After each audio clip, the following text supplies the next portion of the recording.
અમેરિકામાં જોબ કરતા ગુજરાતીઓ માટે જેમ સારા ઓનર શોધવા મુશ્કેલ છે તેવી જ રીતે બિઝનેસ ઓનર્સ માટે સારા એમ્પ્લોય શોધવા મુશ્કેલ છે. જેમ સ્ટોર કે પછી ગેસ સ્ટેશનમાં કામ કરતા અમુક લોકો કેશમાં બારોબાર કેટલીક વસ્તુઓ વેચી તેના પૈસા ખિસ્સામાં મૂકી દેતા હોય છે, તેવી જ રીતે મોટેલમાં પણ ફ્રન્ટ ડેસ્ક પર કામ કરતા કેટલાક હોશિયાર એમ્પ્લોયી ડિસ્કાઉન્ટની ઓફર કરી કેશમાં પેમેન્ટ લઈ પોતાના ખિસ્સા ભરી લેતા હોય છે. આવો જ એક મામલો તાજેતરમાં જ કંટકીમાં બન્યો છે, જેમાં છેલ્લા પોણા 2 વર્ષથી પોતાને ત્યાં કામ કરતા અને હજારો ડોલરની ચોરી કરનારા મૂળ મહેસાણાના એક કપલ સામે પુરાવા ભેગા કરવા માટે હાલ તેના ઓનર દોડાદોડી કરી રહ્યા છે.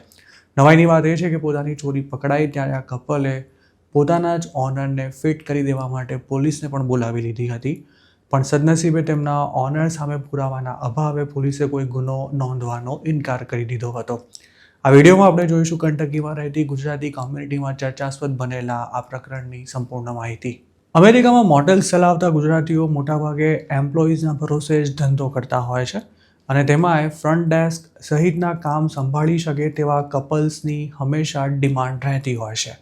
મોટેલમાં કામ કરતા કપલ્સને રહેવાની સગવડ સાથે મહિનાનો $6,000 થી $8,000 જેટલો એવરેજ પગાર મળી જતો હોય છે, પણ અમુક ભેજાબાજો અવનવા ખેલ કરીને મહિનાના $2,000 થી $3,000 ડાબા હાથે કમાઈ લેતા હોય છે.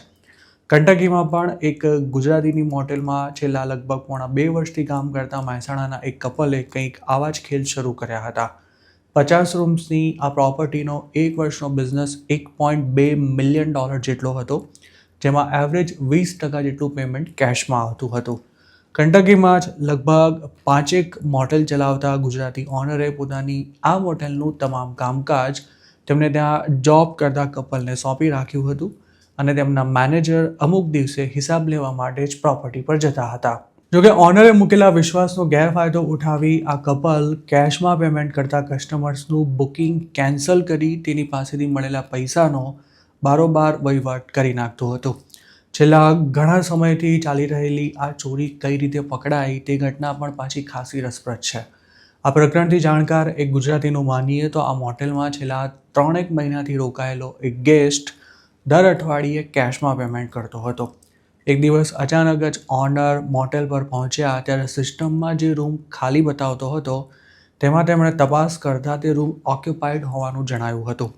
આ અંગે જ્યારે તેમણે તે રૂમમાં રોકાયેલા શખ્સની પૂછપરછ કરી ત્યારે તેણે એવો જવાબ આપ્યો હતો કે પોતે 3 મહિનાથી આ મોટેલમાં રોકાયેલો છે અને દર અઠવાડિયે કેશમાં પેમેન્ટ કરી દે છે. ઓનરે આ ગેસ્ટના પેમેન્ટ અંગે પોતાના એમ્પ્લોયને સવાલ કર્યો ત્યારે તેનું મોઢું સિવાઈ ગયું હતું અને જ્યારે આ અંગે કડકાઈથી પૂછપરછ કરવામાં આવી ત્યારે એમ્પ્લોયે માત્ર આ જ મેટરમાં કેશમાં મળતું પેમેન્ટ પોતાના ખિસ્સામાં મૂકી દીધું હોવાનું કબૂલ્યું હતું, પણ સાથે જ ઓનર સામે તેણે એવો દાવો કર્યો હતો કે પોતે અગાઉ ક્યારેય પણ આવી ચોરી નથી કરી. સ્વાભાવિક છે કે ચોરીના રવાડે ચડી ગયેલા એમ્પ્લોયીએ માત્ર એક જ કસ્ટમર પાસેથી મળેલું પેમેન્ટ પોતાના ખિસ્સામાં મૂક્યું હોય તે વાત કોઈ પણ ઓનરના માન્યામાં ન આવે. કંટકીની મેટરમાં પણ કંઈક આવું જ થયું હતું. મોટેલના ઓનરે વધુ તપાસ કરી ત્યારે તેમને ખબર પડી હતી કે છેલ્લા 3 મહિનામાં જ થયેલા ઘણા ઓનલાઈન બુકિંગ્સ કેન્સલ થયા હતા, પણ સીસીટીવી કેમેરામાં કેપ્ચર થયેલા દ્રશ્યો કંઈક અલગ જ બાબત દર્શાવી રહ્યા હતા. જે પેટર્ન છેલ્લા 3 મહિનામાં છેલ્લી ઘડીએ થયેલા કેન્સલેશનમાં જોવા મળી હતી તે ખેલ 1.5 વર્ષથી ચાલી રહ્યો છે તે કન્ફર્મ થતાં આખરે એમ્પ્લોયી અને ઓનર વચ્ચે બોલાચાલી થઈ હતી અને ઓનરે ત્યારે આવેશમાં આવીને પોતાને ત્યાં કામ કરતા ચોર એમ્પ્લોયીને એક લાફો મારી દીધો હતો. જોકે આ એમ્પ્લોયી એટલો હોશિયાર હતો કે ઓનરે લાફો મારતા તેણે તુરંત જ 911 પર ફોન કરી પોલીસ બોલાવી લીધી હતી. ઓનરે પોતાના પર હુમલો કર્યો છે તેવા દાવા કરીને આ એમ્પ્લોયીએ તેમને ફસાવવાની ભરપૂર કોશિશ કરી હતી, પણ ઓનરના નસીબ એટલા સારા હતા કે જે જગ્યાએ તેમણે એમ્પ્લોયીને લાફો માર્યો હતો ત્યાં કેમેરા નહોતા, જેથી પોલીસને કોઈ પુરાવા નહોતા મળી શક્યા, જેથી પોલીસે તેમની સામે કોઈ ચાર્જ પણ નહોતો લગાવ્યો. કોઈ એમ્પ્લોયી ચોરી કરતા પકડાય ત્યારે તેનો પોલીસ રિપોર્ટ ફાઇલ કરવાને બદલે ઓનર્સ મોટાભાગે તેની પાસેથી પૈસા કઢાવવા માટે બીજા રસ્તા અપનાવતા હોય છે. આ મામલામાં પણ કદાચ ઓનરની ગણતરી આવી જ હતી, પરંતુ એમ્પ્લોયે જ પોલીસ બોલાવી દઈ પોતાને ફિટ કરાવી દેવાનો પ્રયાસ કરતા ઓનરે પણ તેની સામે ચોરીની ફરિયાદ નોંધાવવાની તજવીજ હાથ ધરી છે. અમેરિકામાં રહેતા ગુજરાતીઓનું માનીએ તો ચોરી પકડાઈ જાય ત્યારે અમુક બેજાબાજ એમ્પ્લોઈઝ ઓનરે પોતાનું શોષણ કર્યું છે, માર માર્યો છે, અમાનવીય વ્યવહાર કર્યો છે કે પછી પત્ની સાથે ગંદી હરકત કરી છે તેવા આરોપ પણ લગાવતા હોય છે.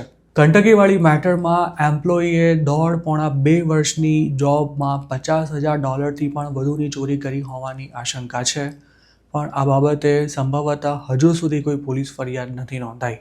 જેના પર ચોરી કરવાનો આરોપ છે તે કપલની ઉંમર 30થી 35 વર્ષ જેટલી હોવાનું જાણવા મળ્યું છે.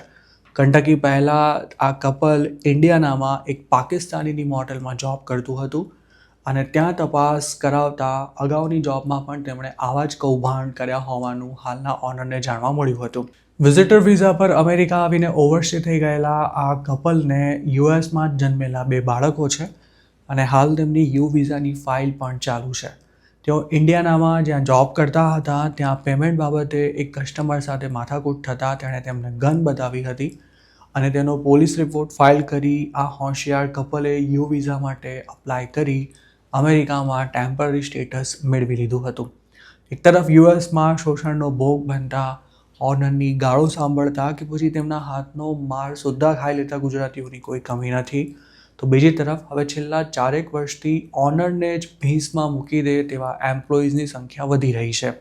ફ્લોરિડામાં પોતાનો બિઝનેસ ધરાવતા એક ગુજરાતીનું માનીએ તો એક સમય ડિપોર્ટેશનનો ડર બતાવી ઓનર પોતાના અનડોક્યુમેન્ટેડ એમ્પ્લોઈઝને બરાબરના દબાવી રાખતા હતા, પણ હવે અવળી ગંગા વહી રહી છે, જેમાં જો ઓનર પાસે સ્ટેટસ ન હોય તો એમ્પ્લોય તેમને ધમકાવતા થઈ ગયા છે.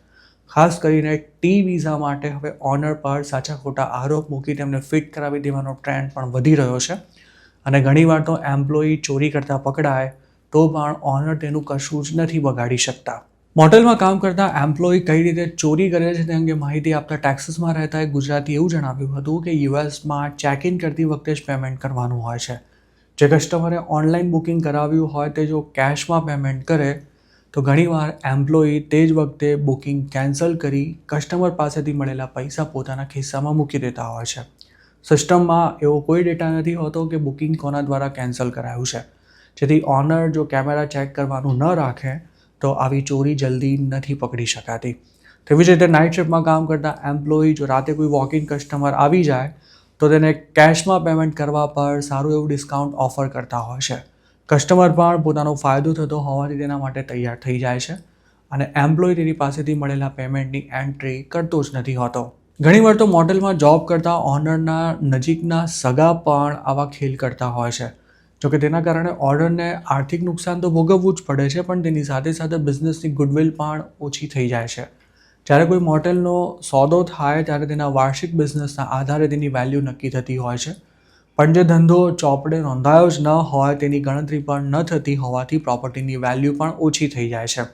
આ સ્થિતિમાં નવા આવેલા એમ્પ્લોય પર નજર રાખવી જરૂરી છે અને ખાસ તો તેનું પ્રોપર બેકગ્રાઉન્ડ ચેક કરવામાં આવે તો આવી મુસીબતથી બચી શકાય છે.